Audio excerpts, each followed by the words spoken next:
extend that question to really to be creative and to be innovative. Is spirituality really the answer? I'll set the context. Whenever the issue of spirituality comes up, I notice there are lots of people, even some in this room, who tend to connote religious connotations. At least spirituality carries religious connotations for them. See, let me define spirituality first of all, because this is the most corrupt word on the planet, most corrupted word on the planet. People have used and misused it in so many different ways. So one of our bylines used to be Isha, to live and to live totally. So if I say live and live totally, somebody thinks that he must party 7 days of the week. No, I'm not talking about partying. You party because you can only live in the evening. You can only live if you put something into you. Now, I'm talking about live means, see, life is not in your work, life is not in your family, life is not in the world around you. Life is here, this is life, isn't it? To become absolutely alive. We do not know whether you will become the richest man in the world or not, or whether you will explore the whole cosmos or not. Before you fall dead, at least you must know this piece of life in its entirety, whatever you wish to do. Whether you want to run an industry or a business, or simply want to close your eyes and sit for whichever purpose, the most important thing is, you must know this piece of life in its entirety. This is all I did all my life. People ask me, this is a very American question, people come up with this. The American people come up to me and say, Sadhguru, this is not fair. I have been doing yoga for 25 years, nothing happened to me. You just went and sat on a rock and things happened to you, this is not fair. So I tell them, see, the only sadhana that I did in my life is to remain uneducated. It is not an easy thing. I'm not speaking in any disrespect to education. To remain uneducated is not easy, because from the first moment you are born, your parents, all the adults around you, the teachers and just about everybody in the world is always trying to teach you something that has not worked in their life. You can clearly see it's not worked in their life, because if you see how they were when they were 5 years of age and how they are at 35 or 40, they become joyless, long-faced, stressed, obviously nothing has worked. Maybe they gathered, maybe they plundered the world and heaped it up behind them, but life has not worked. So something that's not worked, they want to preach to everybody. So to remain uneducated, not to be influenced by your parents, by your family, by your culture, by your religion, by your society, by your teachers, just to remain absolutely uneducated means you just remain the way Creator intended you to be, the way life is, not the way the society is. So if you remain like this, you will naturally know this life in its entirety. You understand this if you want to use any gadget, if you want to use your cell phone. The more you know about it, the better you can use it, isn't it? This is spirituality. You are not going to rest till you know this piece of life in its entirety. If you know this absolutely, you do what you can do. When you do what you can do, people think it's miraculous. People think, people go about keep telling me, Sadhguru, you are superhuman. I keep reminding them, this is not about being superhuman. This is about realizing being human is super. The immensity of being human is being completely lost simply because people are busy wanting to do something. See, if you want that mango tree outside to yield, you don't have to do mango meditation. If you sit there and dream mangoes, mangoes are not going to come. You just have to think of soil, manure, water, sunlight, like he's going about tilling them, simple things that everybody knows but nobody does. What he's telling, it's not that they don't know, but they don't do.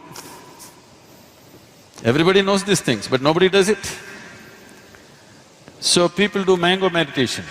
In yoga we say, If your one eye is on the goal, you have only one eye to find your way, which is an inefficient way to find your way. If both your eyes are finding the way, you will efficiently find your way. How far you go depends on who you are. So if your work or what you're doing is important for you, who you are needs to be worked at. But you're only work at something outside. You're constantly working at your industry, at your business and stuff, but you're never working at yourself. Who you are needs to be worked at, not just your knowledge, not your capability, not information, not tricks, but who you are essentially needs to be worked at. If this one thing is worked at, without enhancing the capacity of what this is, the caliber of what you do is not going to rise. It cannot rise, isn't it? You cannot make a Maruti 800 do a Formula 1 race. You need the right kind of machine. That's right. Professor, we tend to get obsessed with this whole concept of superhumans, the cult of the CEO. You studied business leaders around the world. One man that probably epitomizes innovation is Steve Jobs, right? We celebrated Steve Jobs when he was alive. Today when he's gone, there are large question marks about whether Apple can retain its innovative spirit and its vitality. Is that a wrong path? I had a conversation with Sadhguru on this. He's very uncomfortable, he said, about the whole cult of a genius, of one man really being identified with a highly successful, high-performance company. Where do you stand? So if I get the question right, first thing is that most people don't know Steve Jobs.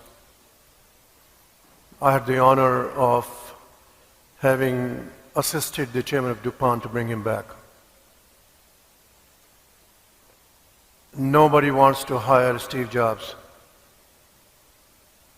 He was the last resort. We went through motions, should we bring him or not. He was a person who was thrown out of a factory at 2 o'clock in the morning because he never showered for 9 days. He was seen as abusive, temperament, everything else. It's the same human being who comes back and takes a defunct company into most valuable company.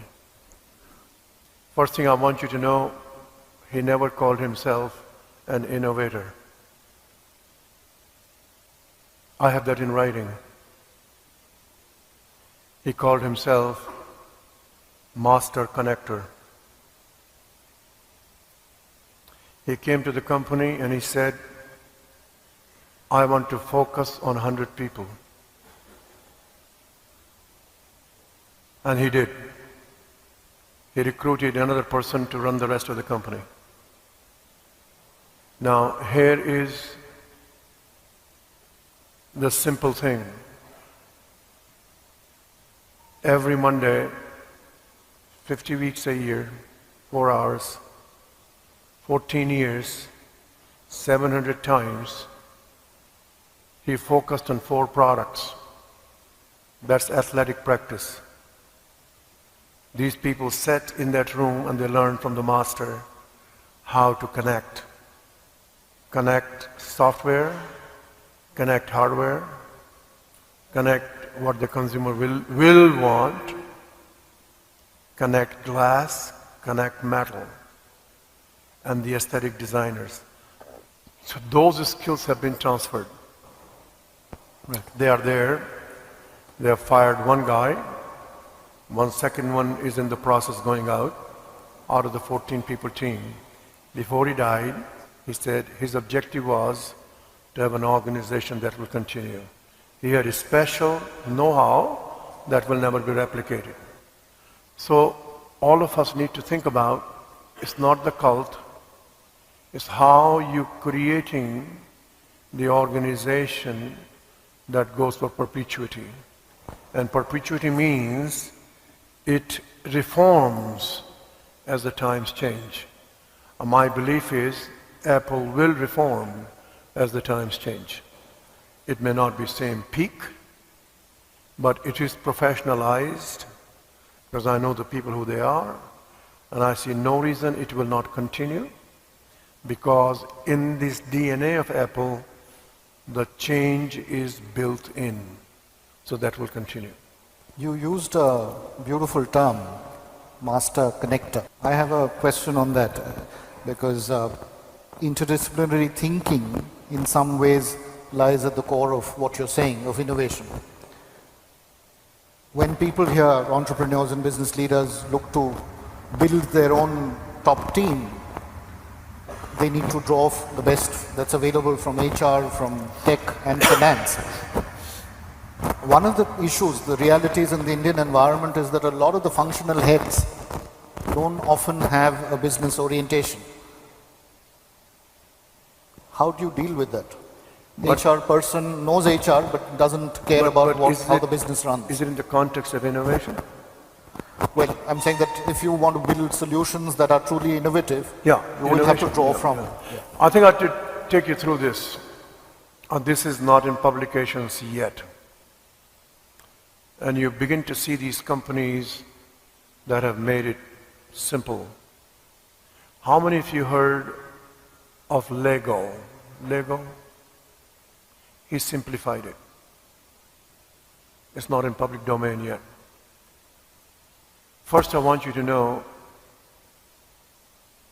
generating an idea is an invention.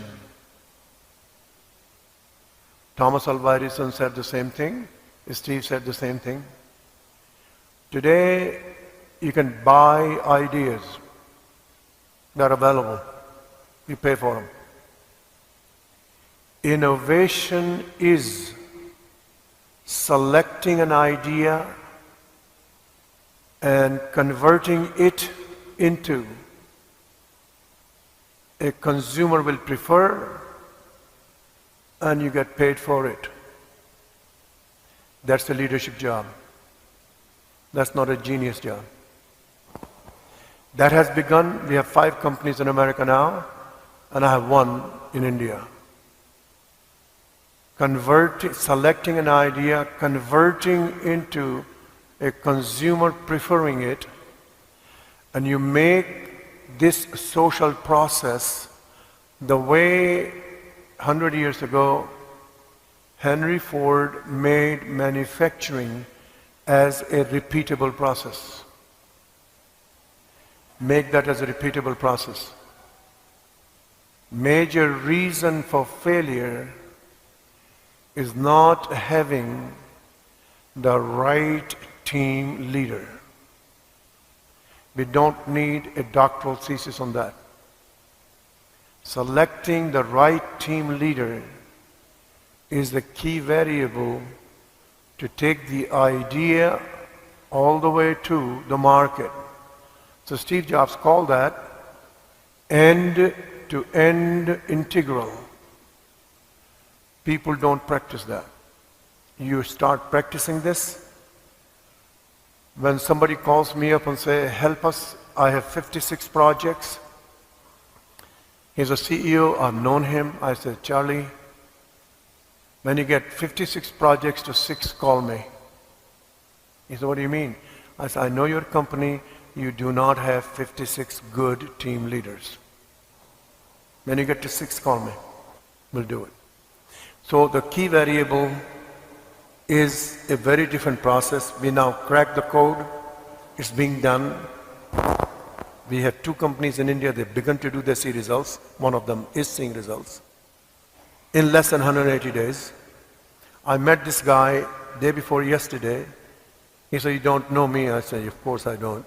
But I said, I was there when you did this, and I'm doing it now, and I see results. So idea here is that you define a repeatable process.